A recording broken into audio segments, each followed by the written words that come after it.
Good evening. It's great to see so many of you out here, so many people I haven't seen in a while. This t-shirt, which says we are putting out a damn paper tomorrow, is a tweet that was sent out by one of the editors of the Annapolis Capital Gazette one evening last June, about 2 hours after an angry man with a gun blasted into the newsroom and killed 5 of his staff.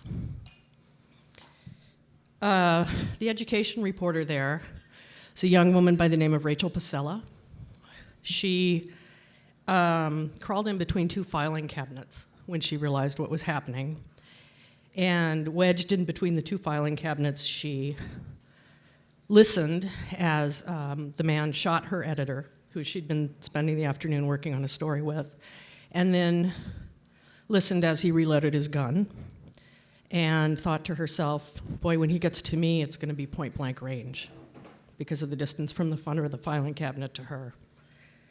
So the reason that this is an important story right now in 2018 is because none of the 5 journalists who were killed were targeted because of something they wrote. They weren't taken into an embassy and dismembered because they were particularly hard-hitting of a state. They were simply targeted for being journalists, and they were targeted because they were working in a setting where journalists work. They were working in a newsroom. They were enemies of the people, which, believe it or not, is something that lands in my inbox all the time and is a threat that has been leveled at plenty of my colleagues. So nothing could be further from the truth. They're not enemies of the people. They're linchpins of your democracy. They're members of your community. They're public servants. They were in that newsroom that day trying to make sure that that community got news about what was going on with its public agencies in its various corners.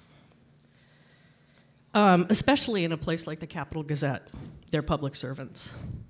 They toil for very little money in terrible conditions in an industry that's in the throes of tremendous transition. And it's a profession I couldn't love more. When I was 11, my mother took me to see All the President's Men. And Nixon was the topic of much discussion in our house. So I had lots of context. We'd been watching the Watergate hearings for a long time. So I understood what was going on in the movie. I loved every frame, and I particularly was enamored of the tradecraft in it, which somehow intuitively made sense to me even as a child. I remember the scene vividly where Dustin Hoffman, who's playing Carl Bernstein, has finally gotten someone to talk, finally gotten a low-level White House staffer to talk.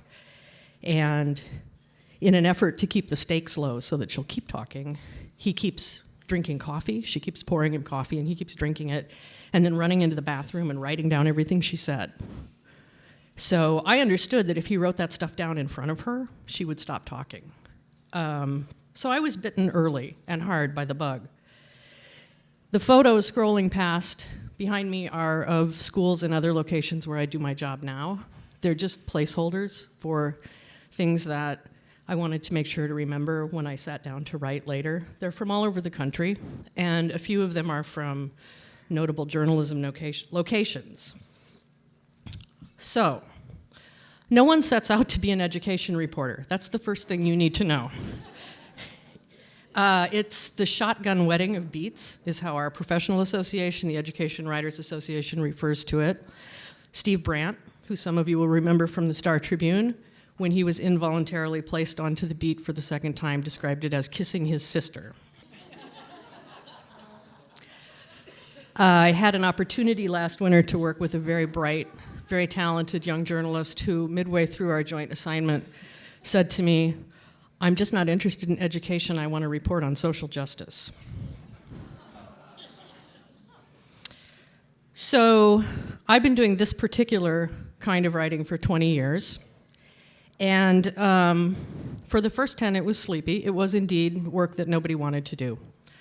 Then about 10 years in, there was a moment in this community where we had some data, we had some consensus about the sense of urgency, We had some understanding of exactly how many children were being left behind in our schools and a beginning of an understanding of how that happened. We had a school board that's well represented here. And we had a decent press corps. There were maybe a half a dozen people from our newspaper of record covering education in this state. There were other people at Minnesota Public Radio, had two fine education reporters, Tom Weber and Tim Post. The Pioneer Press also had a robust cadre of writers. The Pioneer Press in the 1990s, right before I started on this beat, had 260 journalists in its newsroom. Today there are 50. If you have watched school board meetings recently, you will know that they are frequently reporter-free, which to me is shocking and a sign of all kinds of ills that will come down the pike at us unless we act. And by we, I mean all of you guys, not just me. Right now, I think we have 3 reporters covering districts that are responsible for more than 100,000 children. Think about that for a second. The average education writer is a 34-year-old white woman who makes $55,000 a year. 71% of us are, in fact, women. 22% of us are people of color. And that's way more diverse than the press corps as a whole. The press corps as a whole nationwide is 9% people of color, and the gender ratio is reversed. We're a field that's cleaving into vastly different directions. The legacy media, the Star Tribune, the Pioneer Press, the Capital Gazette, in this community, Minnesota Public Radio, are shrinking. And the model is broken and it's not coming back. Education increasingly, not here, but around the country, is being taken up by nonprofit news organizations that are either focused specifically on education or on hardcore public policy topics. There are plenty of states and cities where the daily newspaper now gets its education coverage from a standalone nonprofit. There are places in this country where from time to time there's no education reporter. Mississippi went for several years without one. Idaho for several years went without one. There are 400 of us. 100 of that number are editors. The other 300 counts freelancers, part-timers, people who cover 5 or 6 beats, like the Annapolis Capital Gazette education reporter. Just 17% of the 400 cover K-12 education on a full-time basis. That leaves a lot of the country completely uncovered. At the same time, education reporting is becoming much more complex than when I started. The reams of data mean that we need to be data literate. We need to understand very technical things that have to do with assessments and the reporting of data and how the policy interacts with the rules and how the rules interact with the elected officials, etc.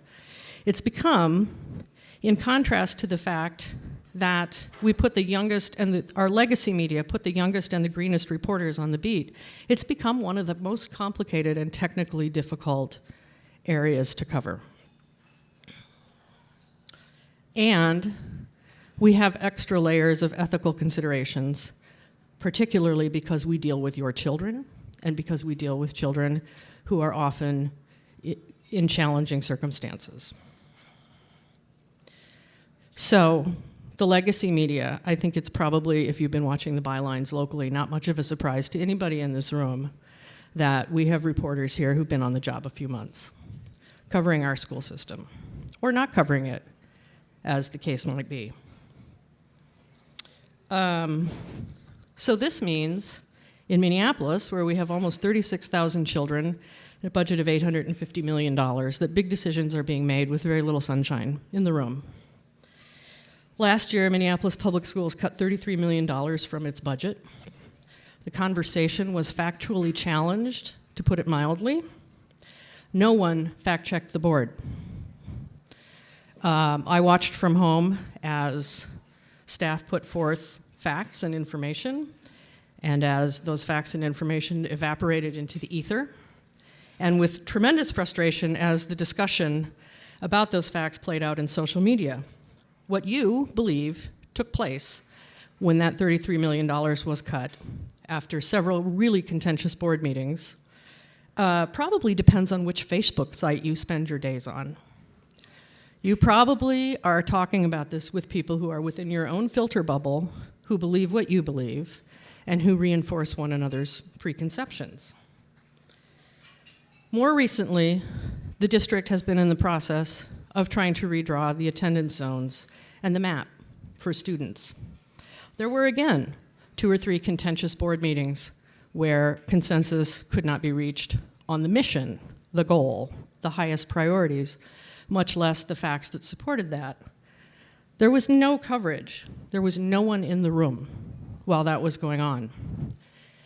On the day that the board went into a retreat to talk about this, our newspaper of record carried a story about the shortage of classroom aides, which is a situation that they linked to pay, without mentioning that the classroom aides are in contract talks, which I think we all agree that the classroom aides should make more money, but this is nonetheless a piece of important context. No discussion of the district's use of the aides. Why do we have so many? Who are they serving? Does anybody remember that a few years ago there was an audit done in which it was revealed that special education students often spend more than 50% of their days with a classroom aide who may or may not actually have a degree or the academic preparation to help them with their academic material? Nobody was in the room. So, the biggest frontline problem here is the lack of basic watchdog function. I have a friend in New Orleans who does nothing but make sure that meetings are properly noticed, that what's talked about at the meeting was on the agenda, that the contracts that are attached to the agenda aren't sweetheart deals for somebody's friend, and that when the board meets in public, it's evident that they were not in a back room actually conducting business, which in New Orleans they frequently do. My counterpart in Dallas used to request the accounts payable and accounts receivable every month, like clockwork. She had a standing public records request, fed it into a spreadsheet, and found all kinds of mismanagement, all kinds of chicanery, all kinds of crazy credit card spending. The board loved her because it's how they figured out what staff was lying about. So whenever her public records request got fought, they were behind her. So this is a void, right? And it's a problematic void. Your tax dollars are being spent to serve or not serve your children, or, in my opinion, to serve some of your children in a much better fashion than some of our other children. Into this void, we've got fake news. You guys are getting your information, and I'm sorry, this is not a right-wing problem, this is not a flyover country problem, it's not a Montana problem, it's an us problem. We're getting our news from Facebook. We're getting our news from blogs, some of which are very valuable, some of which are very well done, but they're not news. You are increasingly seeing things that confirm your bias, and that's the truth. You probably enjoy that. It probably inflames your passions. You probably trade it around because, dang it, I agree with this. A certain amount of that is fine, but you just aren't consuming news about public education in this community at this moment in time. 50% of you can't distinguish opinion from fact on social media. 50% of all Americans cannot tell whether they are looking at a writer's opinion or a deeply researched journalistic report. Our media literacy rates, and I'm delighted to be ranting about this in front of a group of teachers, our media literacy rates are terrible. And this is a relatively recent phenomenon. This is maybe the last 5-8 years. Does the writer tell you that it's their opinion, or are they asserting their opinion as fact? Do you check that when you open something up and read it? Is the opinion backed by evidence?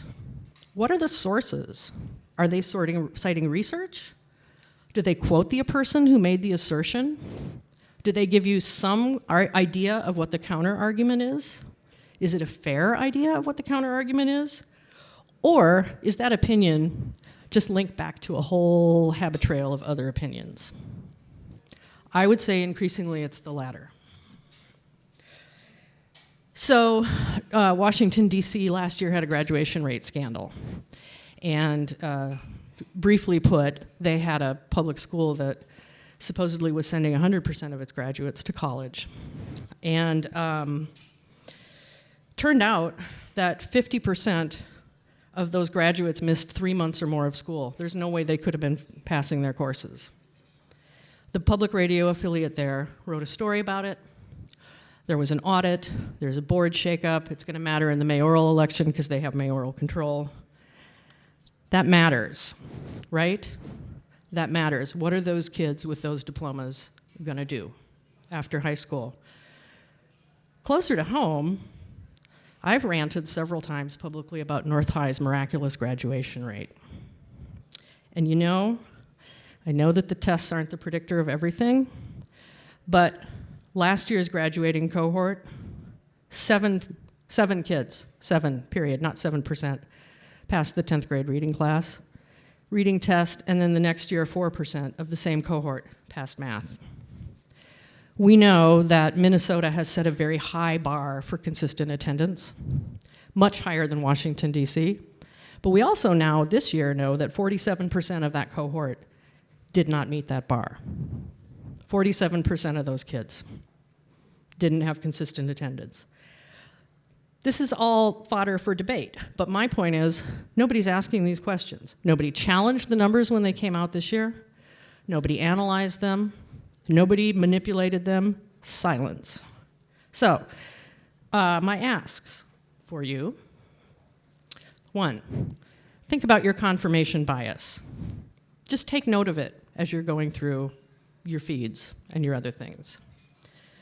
2, if you teach or parent, think about media literacy as you do it. Are you teaching your students and your children how to evaluate the sources of information you're putting in front of them? Can they ask their own critical questions? Democracy depends on that. Complain. If I had a nickel for every complaint I've gotten about our legacy media, I'd be in Barbados and not here. You need to make your opinions about the paucity of coverage known to our legacy media. You need to write them, you need to call them, you need to tweet at them, you need to tell them what they're not covering, and you need to tell them why it matters. And it sounds crazy, but I bet you they don't know. I bet you they think that you are interested in new gymnasiums, football tournaments, etc. Because they have a 20-year-old understanding of the beat. Finally, I would like you to find a source of non-local news. Because as I travel, there are a lot of communities where things are going right. And we still have a 30 or 40-year-old idea of our Minnesota exceptionalism and how good we are compared to the rest of the country. And it is just not true. But if we're not getting news about our schools in our city, we're not getting news about schools that are succeeding in other parts of the country. I will circulate next week in the packet that AchieveMpls sends out some suggestions. You could subscribe to the newsletter for one of these organizations, one of the national nonprofits. Just look at it once a week. You might rock your world. So, when this tweet went out, the Capital Gazette newsroom was being ringed with crime scene tape. And the staff went out into the parking lot and set up shop in the back end of a pickup truck. Because we are putting out a damn paper tomorrow. Reporters from other cities have been volunteering to take shifts to fill open jobs. We're here to do the work. We care. We're your neighbors. We're your representatives. We're your fourth estate, and we need you.